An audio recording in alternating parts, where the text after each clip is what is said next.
Can you take us, maybe into that mindset a little bit?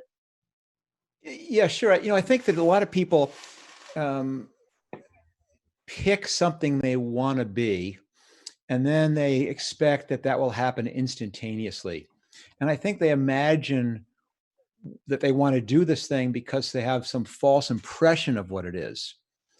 I mean, and you can use millions of examples of it. Even someone who wants to be a professional athlete might be modeling that they want to do that because they see something on television and they're watching the people play in play in the big park, or even better, win something.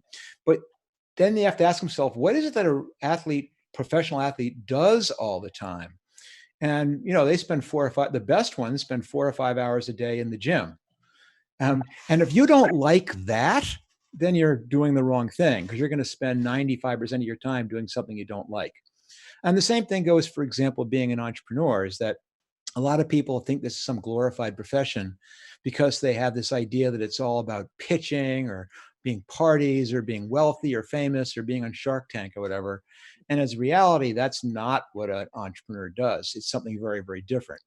And so the reason I kind of talk about um, start at the beginning is really to do two things. One is to find out whether you enjoy this.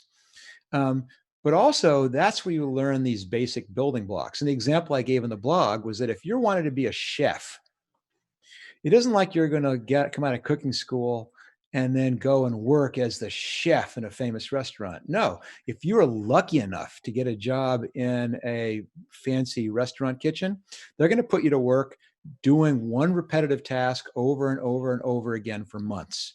You're going to peel potatoes, or you're going to, gut chickens, or you're going to do the vegetables. And doing that, you go, this is not cooking, but it is. It's getting really, really good at working with a knife. It's understanding how to do these things automatically and repetitively. It's learning the process. And that's why, people say, um, how do I get started? And I have the same advice for everybody, which is you just got to find the smartest person you know who will take you seriously and do anything they ask. Because the advantage of watching people who know what they're doing do it, that's the best learning experience of all. And so if you can just get in the door doing anything, that's where the value comes in. And then you're so far ahead. You understand what the jobs are, how they relate to each other, what someone does all day. Then you can be intelligent about where you want to go. Then you can make a decision that you like this based on a real understanding of what someone who does the job you want does all day.